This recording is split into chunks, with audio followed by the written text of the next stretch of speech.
안녕하십니까. 법과 통하면 행복으로 통한다. 통통 법률안 놀자의 박지훈입니다. 오늘도 저와 함께 법 이야기를 전할 네 분 소개합니다. 안녕하세요. 안녕하세요. 안녕하세요.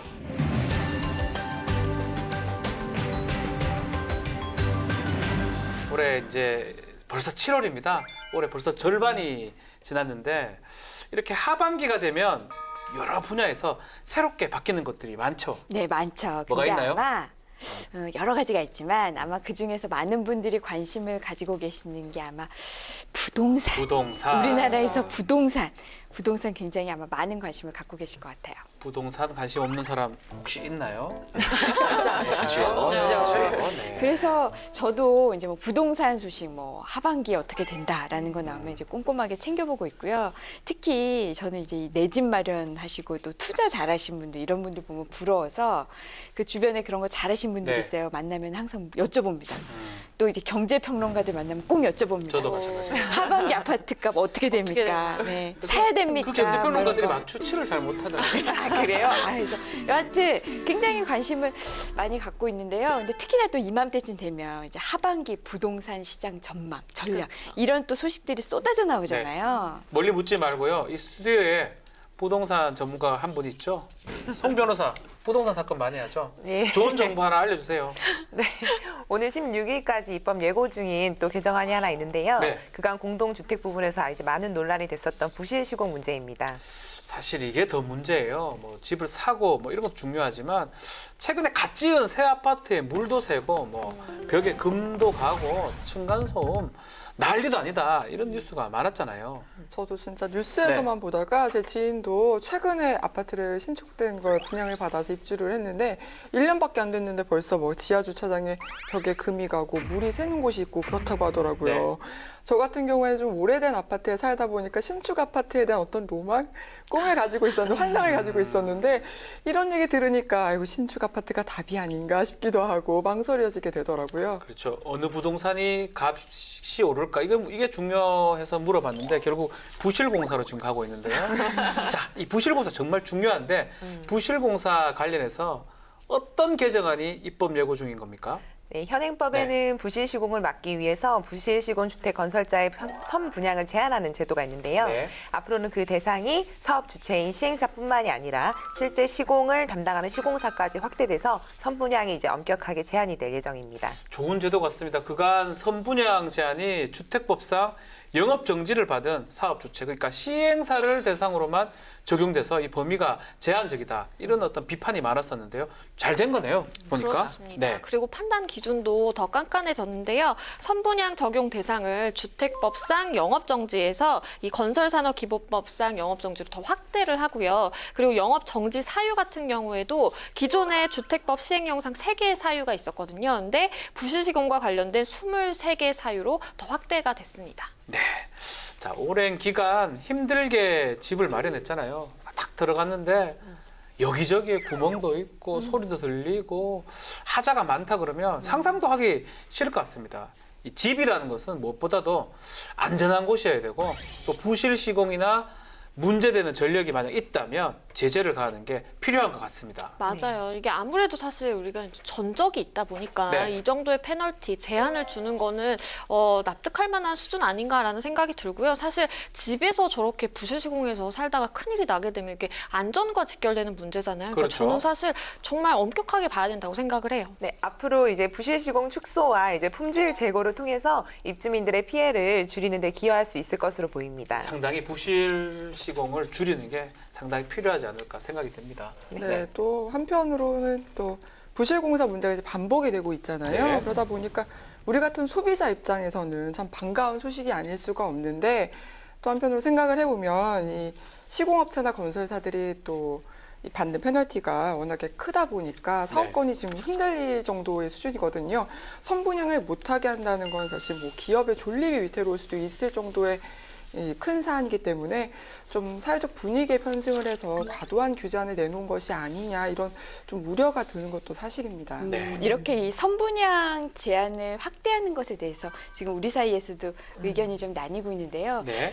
나는 여기에 대해서 나도 할 말이 있는데 말하세요. 저 패널들 좀 약하네. 내가 할 말이 더 있는데 이렇게 생각하시는 분들은요.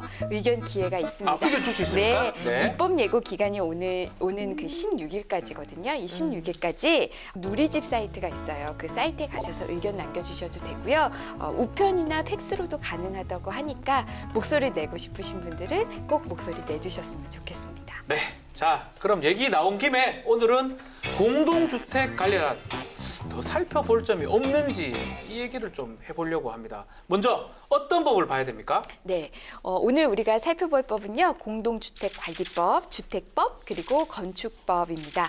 먼저 공동주택관리법은요. 공동주택의 관리에 관한 사항을 정해서 투명하고 안전하며 효율적으로 관리함을 목적으로 2015년 8월 11일에 제정된 법률인데요. 여기서 공동주택, 여러분들이 많이 알고 계시는 아파트나 연립주택, 다세대 주택을 의미합니다. 네, 그리고 우리가 주택법과 건축법도 또 살펴봐야 되겠죠. 주택법 같은 경우에는 주택의 건설과 공급, 그리고 주택시장의 관리 등에 관한 사항을 정한 것으로 1972년 12월 30일에 제정이 됐습니다. 자, 마지막으로 건축법은 제가 말씀을 드리겠습니다.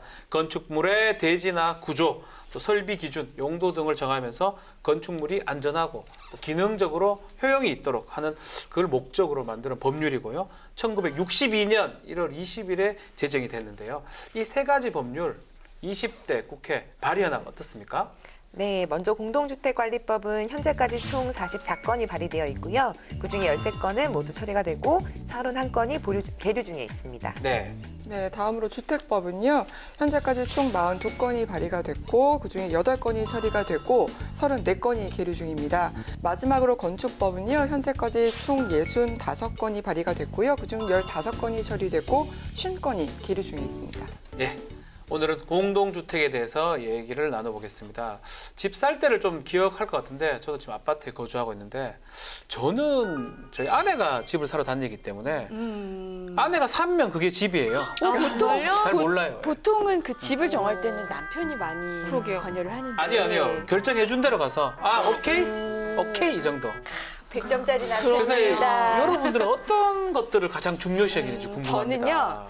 뭐 가장 중요한 건 사실 위치로 봅니다. 위치. 네. 제가 예전에 위치. 어디서 읽었는지 제가 그 글이 뭐 어떤 글이 있었냐면 사람이 어디에서 살아서 그 동선이 어떻게 되느냐에 따라서 인생이 많이 바뀐다라는 그런 취지의 글을 본 적이 있거든요. 위치를 보신다고? 네, 그래서- 우리 같은 동네에 살았지 않았나요? 그렇죠. 그렇죠. 제가 이제 다니는 곳, 자주 그렇죠. 다니는 곳에 얼마나 이렇게 접근성이 좋은가, 교통, 위치 이걸 많이 보고요. 그 외에는 이제 저는 환기 잘 되는 거. 한기. 네, 집안에 공기 답답한 것도 못 참거든요. 맞아요. 빛 잘 들어오는 거, 빛이 잘 들어와야 또 우울증도 예방되고요. 그렇죠. 집에 소독도 잘 됩니다. 저는 주로 그 세 가지를 많이 봐요. 위치, 한기, 일조량 이런 네. 것들을 본다. 네. 자, 이 송 변호사님은 뭘 좀 중요시 여깁니까? 예, 저도 사실 위치를 굉장히 중요하게 생각하는 편이긴 한데 아무래도 이제 사무실에서 야근이 많다 보니까 이제 네. 사무실하고 굉장히 한 10분 안에 이동할 수 있는 곳을 많이 찾긴 하거든요. 네. 또 저희가 또 중요하게 봤던 거는 이제 좀 부대 시설 같은 것들인데 제가 지금 이제 살고 있는 곳이 신축 아파트라서 사실 거기를 선택한 이유 중에 하나가 사무실과도 굉장히 가깝긴 가깝고. 하지만 부대 시설 뭐 골프나 뭐 이제 헬스나 이런 것들이 굉장히 잘 될 거다라고 해서 이제 그렇죠. 입주를 했는데 이게 뭐 입주자 대표 회의에서 빨리 통과가 안 돼가지고 지금 1년이 거의 다 돼가는데도 지금 부대 시설을 하나도 사용할 수가 없거든요. 부대 시설을 중요시 여기고 네. 들어갔는데 부대 시설을 쓸 수가 없다. 네. 이런 상황이네요. 네, 안타깝습니다. 이게 뭐 본인이 생각했던 거랑은 네. 너무 달라서 그렇죠. 당황하는 그렇죠. 경우 많으시잖아요. 뭐 저도 모델하우스 가서 구경하는 거 정말 좋아하거든요. 네. 근데 보면은 모델하우스에서 막상 보다가도 여긴 타일도 이렇게 고급이고 수입 자재인데 이게 실제로 반영이 될까 그런 궁금증이. 양 기자님 말씀하시는 거 보면요. 지금 좀 오래된 아파트에 사시면서 항상 모델하우스를 다니면서 신축 아파트를 세지. 꿈꾸시나 용기는 참 안 나는 그런 상황인 것 같아요. 그런 상황입니다. 모델하우스하고 좀 다른 경우도 있고요. 모델하우스에 그 자재를 안 쓰는 경우도 있고 가장 문제점은 하자 부분 같아요.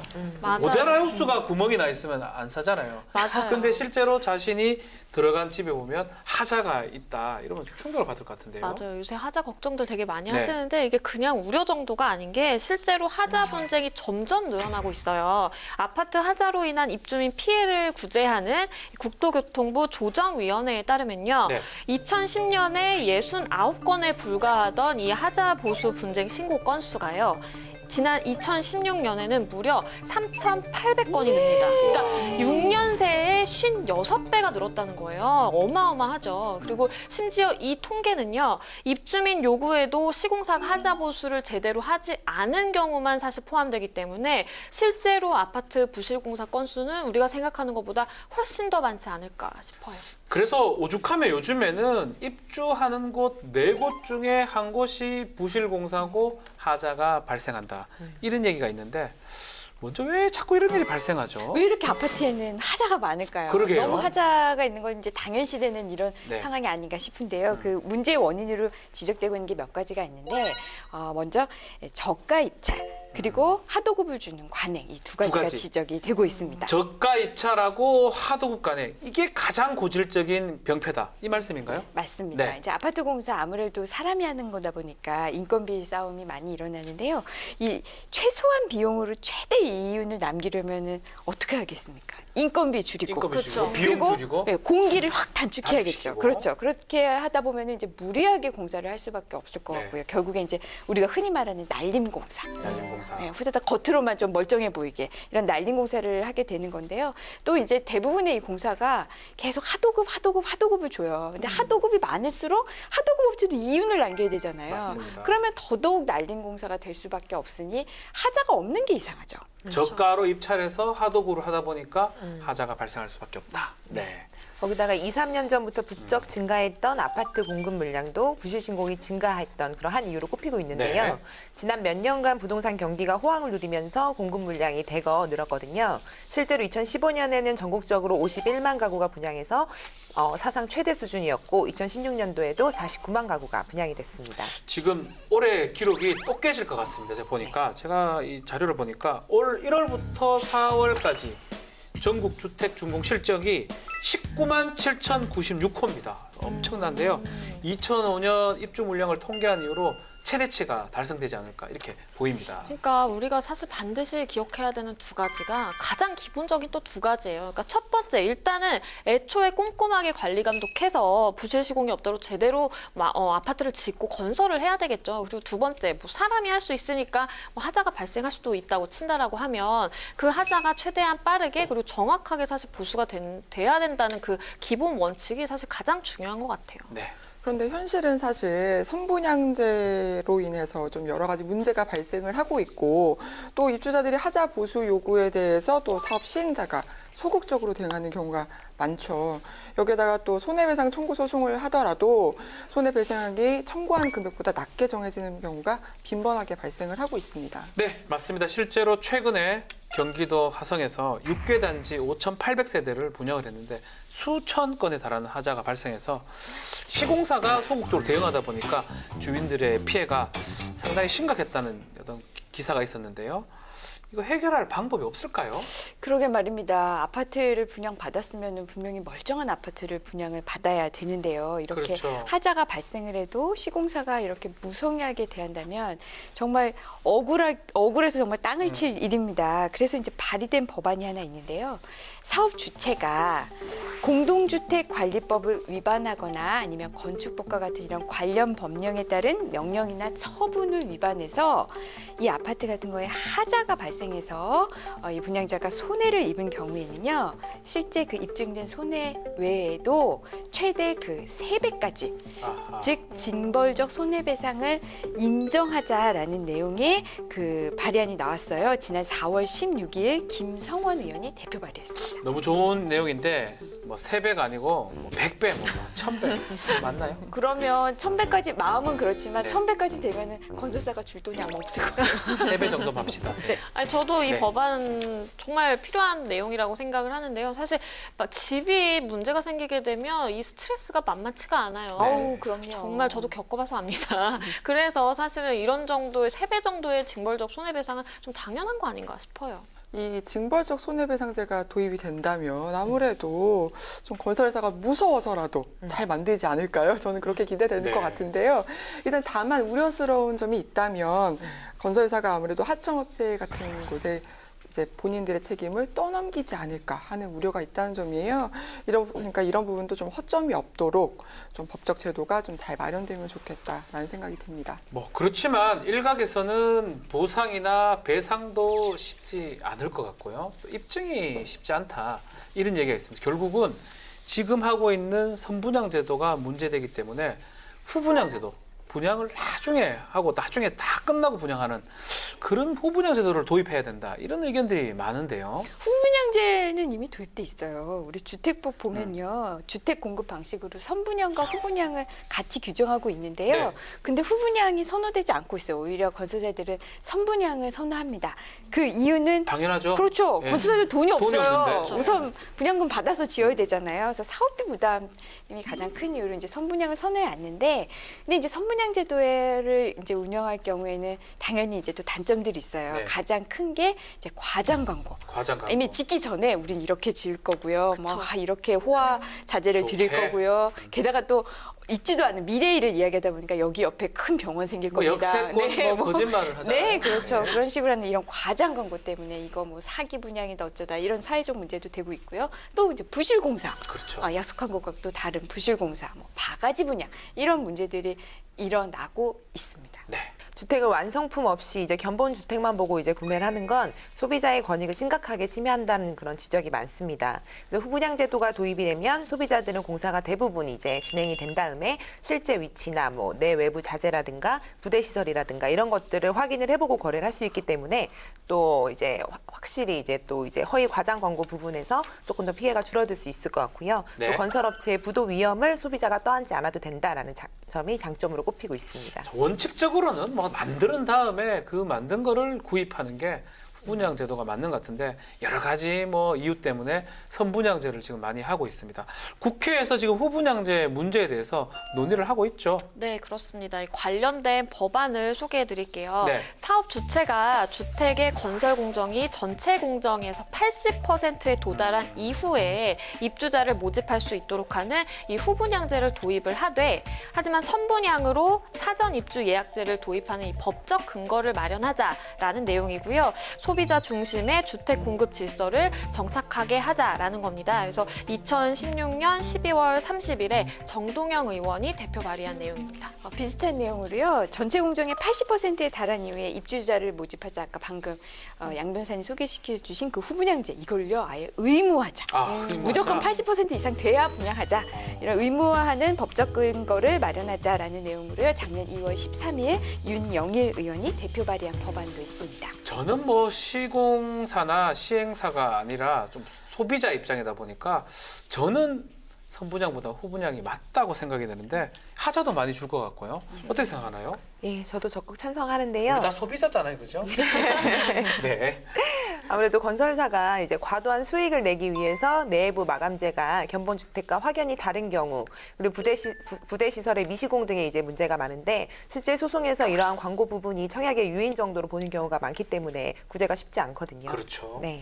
근데 하지만 이런 후분양제의 경우에는 또 자금력이 약한 중소업체나 중견업체들 그리고 그 하도 업체들 이 줄도산하는 사태가 또 발생할 수 있다는 위험이 있거든요. 그런 위험이 있고 또 분양가 상승으로 이어질 수 있다는 우려도 있기 때문에 이 부분은 한번 또 짚어봐야 될 것 네, 같습니다. 맞아요. 자금력이 좋은 회사만 살아남을 수 있으니까 신규를 진입하는 회사는 거의 이제 없을 것 같아요. 어려워지겠죠. 그렇죠. 선분양이 아닌 후분양이 된다면요. 네. 지금 우리가 이제 얘기를 한 것처럼 찬성하는 입장에서는 이제 주택 품질이 좋아질 거다라는 이런 기대감이 생기는 것 같고, 또 소비자의 기본권을 보호할 수 있는 그런 기본적인 제도 아니냐라는 또 의견이 있는 것 같고요. 그리고 반대하는 입장에서 입장에서는 사실 이렇게 되면 자금력이 있는 일부 그 대형 건설사만 그렇죠. 시장을 독점할 가능성이 있고 그렇게 되다 보면 결국에는 주택 공급량도 줄어들게 되고 그럼 기존 주택 가격 상승이 되는 거 아니냐라는 또 우려의 목소리도 있는 것 같아서 양쪽 말이 다 일리가 있는 것 같아요. 네.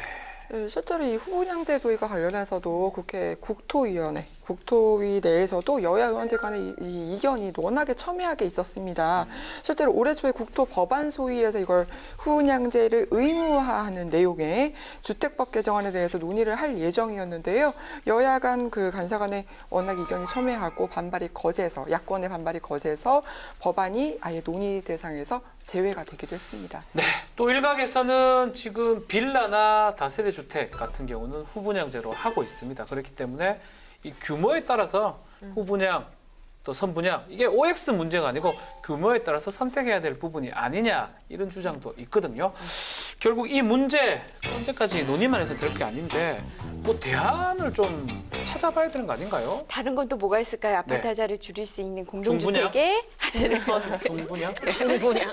그런 건 아니고요. 제가 또 다른 대안이 하나 있어서 소개를 해드릴게요. 그 국토교통부에서요, 이 공동주택의 품질을 올리기 위한 어떤 개선 방안들, 이름하여 공동주택의 품질 제고를 위한 종합 개선 방안을 마련할 것이라고 했는데요. 여기서 가장 제 눈에 띄는 거는 바로 아파트 품질 검수단을 의무 설치하자라는 내용입니다. 이 아파트 품질 검수단은 뭐냐면요. 네.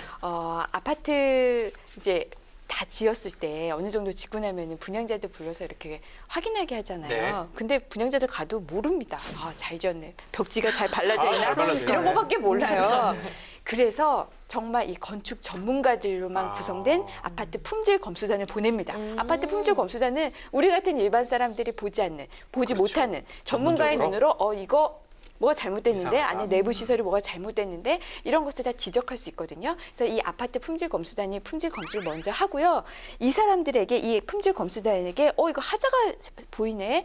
시공사 이거 빨리 다시 하자 보수하세요.라고 지시할 수 있는 권한을 부여하자. 우와. 네, 이런 그 권한 부여까지 하는 이 안이 굉장히 유력하게 검토되고 있다고 하네요. 현재 경기도와 인천, 대전 등지에서 품질 검수단을 조직해 운영하고 있는데 딱히 통일된 규정이 없어서 운영 방식은 지자체마다 제각기 다른 현실입니다. 네. 국토부는 품질관리단의 내실을 다지기 위해서 전국 지자체에서 공통적으로 적용할 수 있는 운용 가이드라인을 제시하는 방안도 검토 중인 것으로 알려졌습니다. 네. 네, 이렇게 선분양제를 해야 되느냐 아니면 후분양제를 해야 되냐 이런 논의가 아니더라도 공동주택 부실 시공 문제를 해결하기 위해서 국회에서도 사실 여러 가지 방안이 논의가 되고 있는데요. 그중에 두 가지를 소개를 해드릴게요. 네, 소개해 주십시오. 네, 먼저 중개 매물의 정확한 정보 제공과 관련된 건데요. 요즘에 사실 부동산 중개 사이트 광고도 되게 많이 나오잖아요. 쉽게 찾아볼 수가 있는데 실제로 이용자도 늘고 있다라고 하거든요. 근데 저도 깜짝 놀란 것이 현행법에서는 이런 거짓 과장 광고에 대한 금지 제재 조항이 없어요. 부동산 중개 사이트에 대해서. 예전에는 일반 사기죄로 그냥 보나요, 그거를? 네. 예전에는 그 부동산 그 물건 찾을 때 네. 그 공인중개사업체를 직접 찾아가서 물어봤잖아요. 그쵸. 요새 물건 나온 거 뭐 있나요? 이런 거 물었는데 요새는 대부분이 이 앱이나 인터넷 사이트 2명 중에 1명은 앱이나 인터넷 사이트로 본다고 하거든요. 그렇죠. 저도 지금 살고 있는 집을 구할 때 그런 그 인터넷 사이트 통해서 봤는데 네, 우선 알아볼 때 근데 거기에 보면 괜찮은 조건의 매물이 있어요. 그래서 찾아가거나 아니면 전화를 걸어보면 그건 뭐 나갔어요. 뭐 그렇죠. 이게 그 대신 이상해요. 그 대신 이상해요. 그 대신 거기는. 딴 거 이런 거예요. 그래서 다른 이제 또 공인중개사업소에 전화를 했더니 그런 거 거의 대부분이 허위 매물입니다. 낚시죠, 낚시. 네, 낚시. 맞아. 기분이 굉장히 나쁘더라고요. 이사할 때마다 사실 발생하는 문제 같은데요. 실제 허위 매물로 소송까지 이르게 되는 경우는 거의 없지만 허위 매물 신고는 이제 정말 근절돼야 되는 부분으로 중개사에 대한 처벌이 강화되어야 된다고 생각합니다. 네. 네, 그래서 현행법상 중개 대상물의 표시 광고에 거짓 과장 광고 금지를 추가해서 만약에 이걸 위반한다라고 하면 중개업자에 대해서 1년 이하의 징역 또는 1,000만 원 이하의 벌금에 처하자라는 내용으로 2016년 10월 21일에 김연아 의원이 대표 발의한 법안이 있습니다. 맞습니다. 허위하고 과장으로 이렇게 매물을 속이거나 해서 결국 다른 거 팔기 위해서 이렇게 했다면 처벌해야 되는데 쟤는 딱 무조건 처벌해야 된다고 생각을 합니다. 맞아요. 네. 사실 이제 내가 아무리 찾아봐도 그게 실제 가격도 다른 경우도 있고 실제 구조도 다른 경우가 있고 네. 사실 이 아파트 내용물과 가격이 다르면 그 거래의 중요한 요소잖아요. 그렇죠. 그러니까 그걸 속이면 안 되죠. 그리고 실제로 피해 본 분들도 많다라고 하던데 처음부터 제대로 된 정보를 제공해야 되는 게 당연하겠죠. 이 과장 광고 기준에 대해서 구체적 가이드라인이 공포돼야 되지 않을까 생각이 듭니다. 자, 또 다른 법안이 뭐가 있나요? 네, 아파트에 하자가 있는 이런 부실 시공 문제 말고요. 또 다른 분쟁이 뭐냐면 네. 이거 집이 왜 이럽니까? 내가 모델하우스에서 봤을 땐 이게 아니었는데. 다르다. 근본하고. 그렇죠. 예. 분명히 모델하우스는 내가 이 부분이 마음에 들어서 분양을 받았는데 실제로 내가 분양받아서 들어가 보니까 그게 아닌 거예요. 이런 부분이 문제를 차지하고 있는데 근데요. 현행 건축법을 보니까 이 견본주택, 우리 가설 건축물이잖아요. 네. 이 가설 건축물은 견본주택의 존치 기간이 3년 이내래요. 그러니까 3년이 지나면 이거 부셔야 돼요. 이렇거든요. 그렇다 보니까 또 이제 입주 예정자가 이 건물에 들어가기 전에 견본주택은 사라져요. 네, 그렇다 보니까 내가 들어가서 이거 분명히 다른데? 라고 하는데 똑같은데요? 라고 이야기했을 때 아닙니다. 견본주택이 이랬습니다라고 할 대상이 없는 거예요. 그러니까 비교 대상이 없어요. 무슨 소리냐고 견본주택 저번에 가봤지 않느냐고. 그러니까요. 가보려니까 2년 전에 벌써 없어졌어. 그렇죠. 왜냐하면 주택을 이제 아파트 지으려고 그러면 최소한 2년 걸리거든요. 그렇죠. 그 사이에 모델하우스, 견본주택은 사라지는 거네요. 네, 맞습니다. 참. 그래서 이 주택의 분양을 위한 견본주택 존치 기간을요. 네. 사용 검사일로부터 1년이 되는 날 또는 입주 예정자의 과반수가 입주한 날까지 존치하도록 이렇게 입주한 해서요. 날까지? 실제 입주한 주택과 견본주택의 상태 비교를 쉽게 해서 네. 만약에 갈등이 생겼다, 이거 다르다, 아니다 똑같다라고 갈등이 생겼을 때 입주자들이 그걸 사실 입증해야 되잖아요. 그런 그 입주자들의 입증 곤란을 해결해주고 또 이제 건설사들은 보다 적극적으로 이 갈등 해결에 나설 수 있도록 하는 내용으로요. 지난 6월 1일 윤후덕 의원이 대표 발의했습니다. 아유, 진짜 이게 양효선 기자는 알 거예요. 이 모델하우스 가보면 상당히 마음에 들잖아요. 근데 왠지 거기서 살고 싶어. 살고 싶어. 저한테 요청하시면 되는데 저는 눕기도 하잖아요. 그죠? 사진으로 많이 찍어놓거든요. 기록을 많이 남겨놓는데. 찍는다 하더라도 직접 또 비교하는 거 차이가 나기 때문에 이 그렇죠. 견본주택, 모델하우스를 계속적으로 놔두면서 나중에 봐봐라 틀리지 않느냐, 잘못됐지 않느냐 주장할 수 있으면 좋을 것 같고 또 시공사나 이 시행사 입장에서도 모델하우스하고 똑같이 만들기 위해서 신경을 많이 쓰겠네요. 오히려 좋은 법안이 아닌가 생각이 드는데 우리 양 기자님 어떻게 마음에 드나요 이 법안? 저 마음에 듭니다. 네. 아주 마음에 드네요. 사기를 좀 모델하우스 가면 기분이 좋아요? 좋죠. 일단은 새 집이고 네. 새 집인데다가 일단은 저희 아파트에서 구경할 수 없는 신기술들이 많이 도입이 되더라고요. 네. 그래서 이제 새로운 아파트에서 살 날을 꿈꾸면서 이런 새로운 기술들이 많이 도입이 되고 있구나. 사진도 찍어보고. 새로운 전기 어떤 장치 이런 걸 말하는 거죠, 전자장치. 그렇죠. 풀옵션. 네. 뭐 양 변호사도 자주 모델하우스 가나 봐요. 모델하우스 가끔 가면서 이렇게 침 흘리고 합니다. 부동산 얘기를 나누고 있습니다. 자, 하자, 선분양, 후분양, 또 모델하우스까지 얘기를 나누는데요. 우리 많은 사람들의 꿈 중에 하나가 내 집 마련이 꿈일 것 같아요. 맞죠? 맞아요. 이 국민 10명 중에 8명은 내 집은 반드시 마련해야 된다라고 대답을 했는데요. 네. 이 비율이 지속적으로 증가하고 있는 걸로 나타났대요. 그러니까 사실 내 집 마련의 꿈은 나이도 상관없고요. 그러니까 모두의 꿈인 것 같아요. 하기사 초등학생이 네 꿈이 뭐냐고 하니까 내 집 마련이에요. 학생이 있더라고요. 네.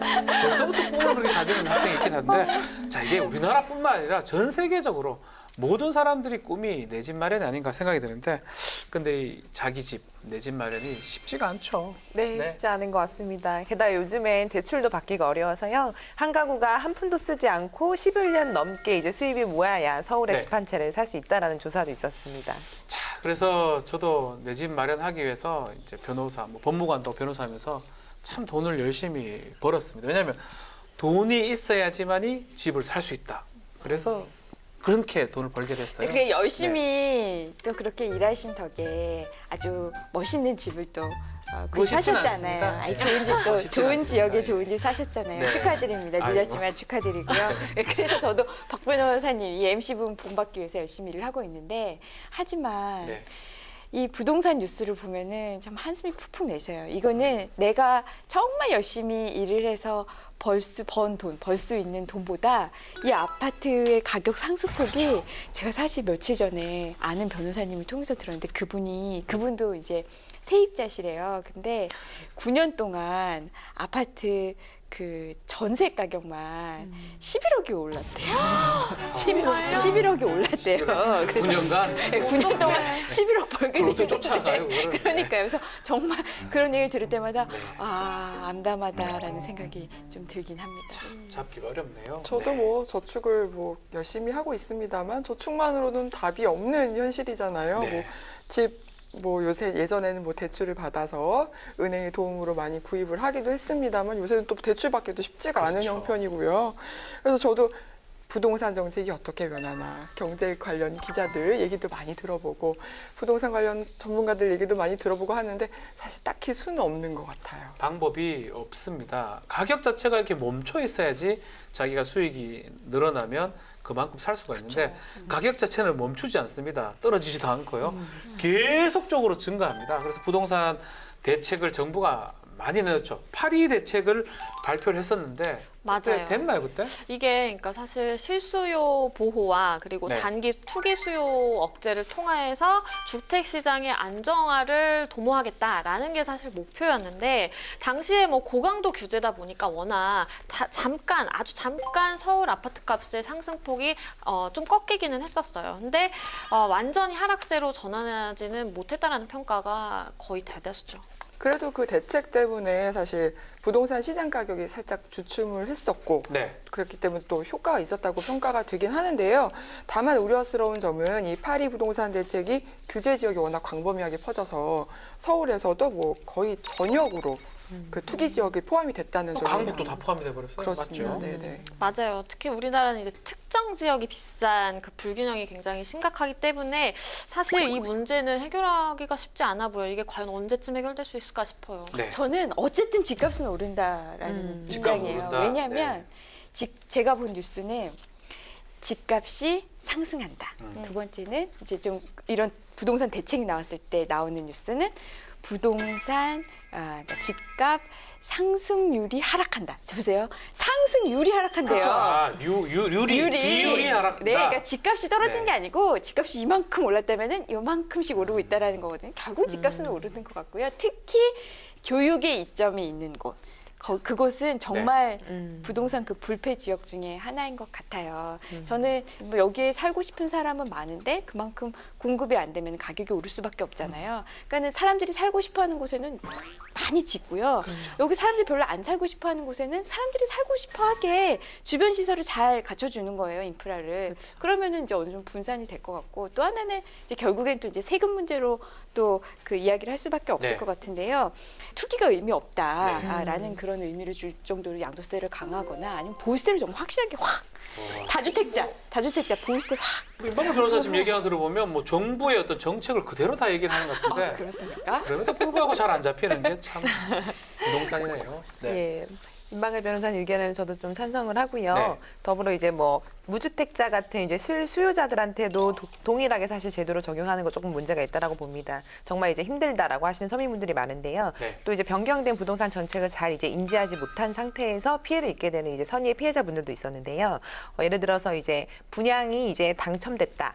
근데 당연히 예전처럼 중도금 대출이 되는 줄 알았다라고 했다가 이제 그거를 내지 못해서 계약금을 몰취당했다는 사례도 있었고 또 대출 한도 부분에 대한 착오가 때문에 이제 중개 사고로 이어지는 경우도 있었고요. 그래서 이런 부분은 조금 더 차근차근 국민들한테 알려서 이런 피해가 좀 생기지 않도록 했어야 되는 게 아닌가 이런 부분이 조금 아쉬움으로 남습니다. 네. 그리고 기존 다주택자들에 대해서는 보유세 부분도 역시 미흡하다고 좀 보여지고요. 새로운 시장 참여자들한테만 이제 좀 피해가 되는 것이 아니냐.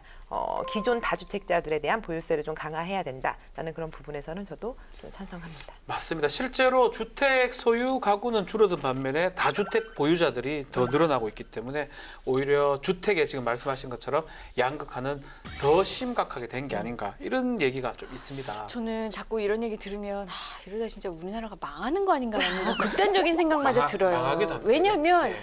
이 집 때문에요. 집을 못 구하는 거예요. 제가 말하는 거 집 소유권뿐만 아니라 전세면 다 전세도. 포함인 거예요. 왜냐면 예. 전세가도 높고 월세가도 높기 때문이에요. 자, 이렇게 내가 거주지를 마련하지 못한다는 것 때문에 포기하는 게 너무 많잖아요. 당장 아이 못 낳아. 내가 아이 낳으면 돈 못 버는데 언제 집을 마련해? 집을 언제 그래서 마련해? 출산 포기해요. 그 전에 야 내가 결혼해서 신혼집도 마련 못하는데 집이 어떻게 있어야 결혼해? 결혼하지. 응, 예. 결혼 포기하죠. 야 결혼도 못하는데 못하러 연애를 해. 연애는 내까지? 그잖아요. 네? 아니, 연애. 아니, 왜냐면 빨리 이 연애 그 데이트 비용 쓸 비용 아, 없다. 아껴. 어떻게든 모아서 나는 집을 마련해야 된다라는 마음에 또 연애 포기하죠. 뭐 이러면 다 포기하는 거예요. 집 없으니까 출산, 임신, 출산, 연애, 결혼 다 포기해야 된다는 거네. 네, 이렇게 된다면 단순히 이런 걸로 그치는 게 아니라 이게 결국에는 가진 자와 가지지 못한 자 사이에 정말 그 사회 갈등으로까지 번져서 네. 정말 최악의 경우에 진짜 이런 얘기는 하기 싫지만 최악의 경우에는 그럴 수도 있다. 폭동 뭐 이런 거요? 아니요, 폭동까지는 큰일 나게요. 이런 부동산 양극화 문제 혹은 뭐 수도에서 과열되고 있는 부동산 문제 뭐 이런 것들이 우리나라만의 문제는 아니기 때문에 또 이게 세계적으로 다 이게 자연스러운 현상이다라는 생각이 들다가도 이게 두 손 놓고 그렇다고 볼 수만은 없는 문제인데 좀 진정한 해결책은 없는 것인가 좀 안타까운 생각이 들긴 합니다. 네. 그래서 국회가 있는 거 아니겠습니까? 서민을 도와주고 집 마련에 대해서 해결책을 찾는 국회에서 해법을 좀 찾고 있죠. 맞습니까? 그래서 사실 눈여겨봐야 될 내용이 있습니다. 2005년도에 도입된 부동산 보유세 이제 종합 부동산세 이게 2007년 당시만 하더라도요 과세 대상이 48만 명이었고요 징수액이 2조 7,700억 원에 달했어요. 그러니까 강력한 자산 재분배 수단이다라고 그때는 이제 생각이 됐었는데 2009년에 이게 대폭적으로 과세 대상과 세율이 공제액이 굉장히 이제 큰 폭으로 조정이 됐었거든요. 그래서 사실은 현재까지 매년 과세 대상 20만 명에 불과하고요. 과세액이 1조 원대에 불과합니다. 그러니까 그전에는 사실 어마어마했는데 네. 지금은 조금 좀 줄었죠. 그게 보니까 2008년까지는 이 가표 적용 비율을 해마다 5%씩 상승을 시켰는데 2009년부터는 가표 적용 비율을 폐지를 했습니다. 그러다 보니까 그때부터는 공정시장 가격을 도입하다 보니까 금액 자체가 멈춰버린 게 아닌가 그런 생각이 드는데요.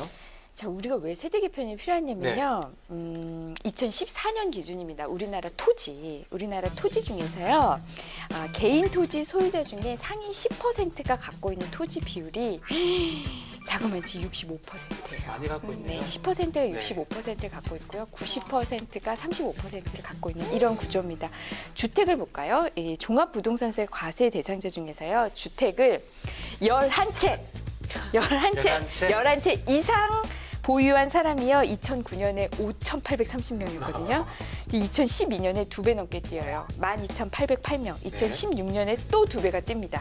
24,873명으로 이 종합부동산세가 사실 이렇게 이 보유세잖아요. 일종의 보유세로 이렇게 많은 주택을 가질수록 세금 많이 내니까 좀 주택 좀 팔아라 이런 취지로 들어온 건데 해가 지날수록 11채 이상 갖고 있는 이 다주택자가 엄청 늘고 있거든요. 네. 그러면 한 사람이 적은 사람들이 이렇게 많이 갖고 있으니 이 진짜 주택 시장 양극화 정말 심화되고 있고요.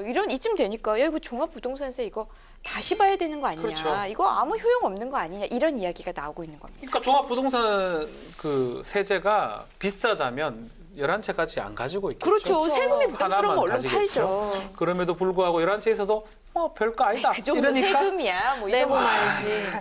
그래서 이 부분에 대해서 다시 논의가 진행되고 있죠. 그렇습니다. 이 법안 하나를 소개를 해드릴게요. 종합부동산세 과세 표준 산정에 있어서 아까 말씀하신 공정시장 가액 비율 반영을 폐지해서 과세 표준을 현실화하자라는 내용이 들어가 있고요. 네. 그리고 이 법안에는 1세대 1주택자에 대해서 과세 표준 공제 금액을 더 높여서 주거 안정을 꾀하자라는 내용도 들어가 있고요. 그리고 과세 구간을 조정하고 그리고 세율도 좀 더 인상을 해서 종합부동산세가 사실은 그 본래의 기능을 다하도록 하자라는 내용이고요.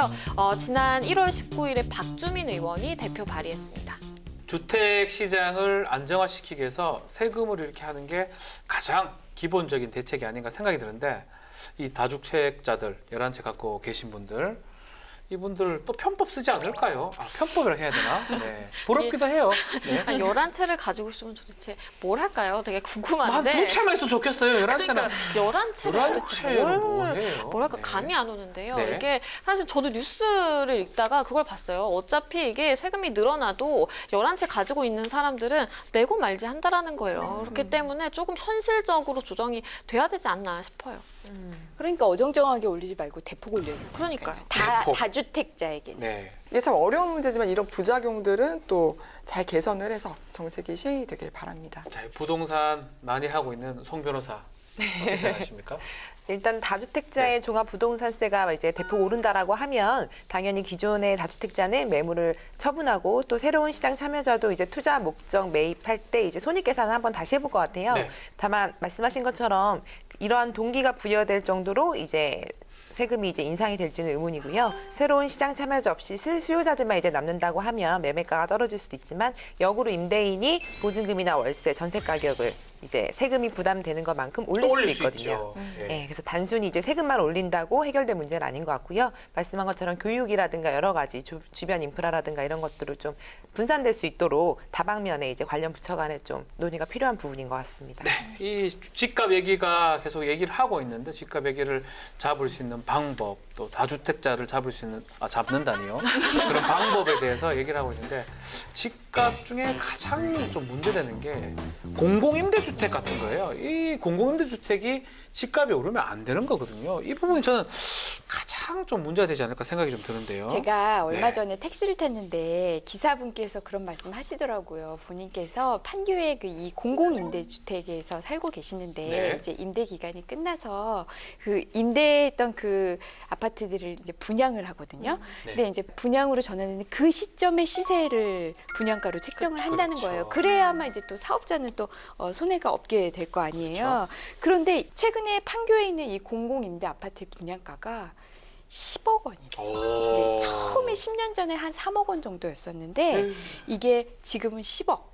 공공임대 이게 아파트가 네. 서민형이거든요. 공공임대주택이라는 서민형이에요. 서민형이 10억. 부자형이 아니고 서민형인데 10억이다. 이게 10년 공공임대주택이 뭐냐면요. 최초에 보증금을 내고 그리고 월별로 이제 임대료를 내면서 거주를 하다가 임대 기간이 이제 10년이 있으면 종료가 됩니다. 그러면 그때 나에게 우선적으로 이제 분양권이 주어지는 그런 주택 형태예요. 그러니까 서민들에게는 아 이건 내 집 마련의 꿈을 이루기 위한 중간 정착지다라고 많이 알려지게 되면서 인기가 굉장했는데 이게 말씀해주신 것처럼 사실 문제가 10년 전에 입주자 모집을 공고할 그 당시의 주택가격 기준보다 가격이 뛰어버리는 거예요. 10년 이후에. 그 아하. 감정평가 금액이 어마어마하게 뛰다 보니까 실질적으로 내가 그걸 부담할 수 있는 돈이 없고 그렇게 되다 보면 사실은 기존 거주자가 분양권을 얻도록 하는 취지의 이런 주택 형태인데 오히려 내쫓기는 상황이 된다라는 게 문제인 거죠. 자, 그 해결책 임 변호사님. 그럼요. 발의된 네. 법안이 있습니다. 10년 공공임대주택 분양 전환 가격 산정. 아까 그 네. 분양으로 전환할 당시에 시세라고 했잖아요. 그런데 여기에다가 분양가 상한제와 비슷한 그런 방식을 적용하자라는 내용으로요. 지난 3월 30일 윤종필 의원이 대표 발의한 법안이 있고요. 또 이 문제에 대해서 좀 문제의식을 갖고 계신 분들이 더 계세요. 민홍철, 권은희 의원도 비슷한 내용으로 법안을 발의한 상태입니다. 그러니까 세 의원 모두 다 공공임대주택의 건축비하고 택지비를 기준으로 분양 전환 당시에 산정한 그 주택 가격에서 그 감가상각이라고 그러죠. 그런 것들을 뺀 금액을 초과하면 안 되도록 한 거잖아요. 네. 이게 딱 된다 그러면 서민들한테는 아주 필요한 법안, 유용한 법안이 될 것 같긴 한데요. 그렇죠. 사실은 이게 시세와 관계없이 주거의 안정을 누리도록 하자라는 이 취지잖아요. 그러니까 취지를 생각을 한다면 그 10년 이후의 분양가도 사실 시세와는 관계없이 어느 정도의 기준을 설정해 주는 게 맞다라고 생각을 하고요. 네. 그러니까 이런 공공임대주택에 들어갈 수 있는 그 자격 제한도 사실 엄격하게 해야 되겠죠. 그래서 꼭 필요한 사람만 들어가고 들어간 사람한테는 확실한 혜택을 주고 이게 맞는 것 같아요. 이런 법안은 어떨까요? 오히려 계속 임대 기간을 더 늘려주는 거. 아, 그러니까 임대 10년에서 20년. 뭐 예, 이런 그러니까 이 식으로. 사람한테 너 이거 꼭 사야 돼. 우리 가격 낮춰줄게. 뭐 이런 식으로 나가는 게 아니라 10년이었으면은 또 한 뭐 5년 뭐 이런 식으로 더 갱신. 늘려주는 네. 방법도 분명히 하나의 방법이 될 것 아니면 같아요. 좀 대체를 할 수 있는 뭐 비슷한 뭐 다른 곳으로 뭐 이동을 해서 할수 또 있는 할 수 있는 권리를 조건을 주죠. 좀 우선적인 지위를 주는 것도 괜찮을 것 같습니다.